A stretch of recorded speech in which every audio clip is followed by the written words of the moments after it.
Wack100's clubhouse consists of active or former gang members gossiping about what's going on with the next man, who's fake or who's real, who did this crime or that crime, what the real crime was according to the paperwork.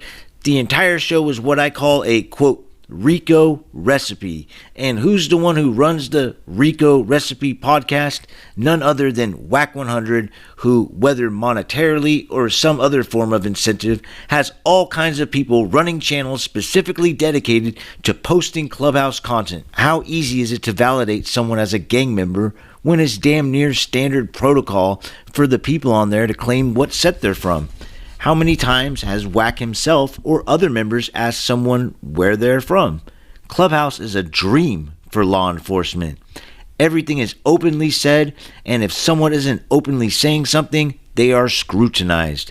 There is no doubt in my mind since day one, Wack100 has served as a hybrid industry and Fed plant. Who was it again that Wack100 was first known to be around? Aha! Suge Knight. Every federal agent dreamed of having someone on the inside of Suge's camp giving up information.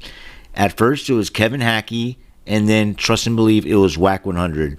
And doesn't the fact that his credibility is backed up by Reggie Wright and Greg Kading suspect as fuck? He's using these two cops and using their words as validation and verification that he indeed is not an informant for the FBI. All of that Xing out and black box shit in prison would result in the person who is showing it getting handled. Whether it happens right there or later on depends on what level yard you're on, and of course who's running the show, but inevitably, indefinitely, no questions asked, the person who arrived on the yard with paperwork like this is going to get removed regardless of what car you belong to. Let me get that out of the way. If you're going to produce paperwork, it needs to be produced in its entirety. This is mandatory in prison, and as far as I'm concerned, mandatory everywhere else except for the internet, apparently.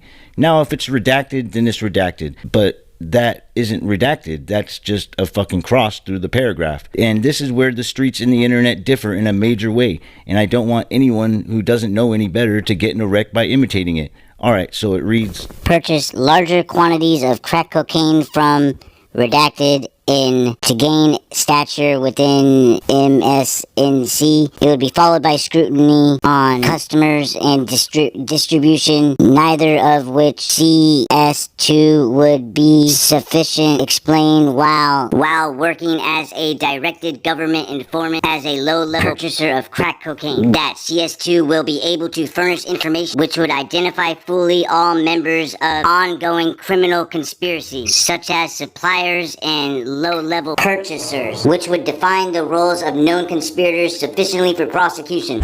If anybody believes that two cops are going to be honest about someone being an FBI informant or not, then please go get yourself psychologically evaluated. I'm hoping that these guys on Clubhouse are just in a position where they feel like they have to massage Wack100. Now let's keep in mind, two of Wack100's biggest artists have been facing legal problems galore, with Blueface facing legal quarrels and The Game facing civil litigation from the same female individual for the second time in a row. It would appear that Wack100 is just a magnet for legal drama and civil chaos. Drama and chaos he is most likely perpetuating behind closed doors, like the informant he very well could be. And that about wraps it up for today's Smoggers. Like, comment, shoot that sub.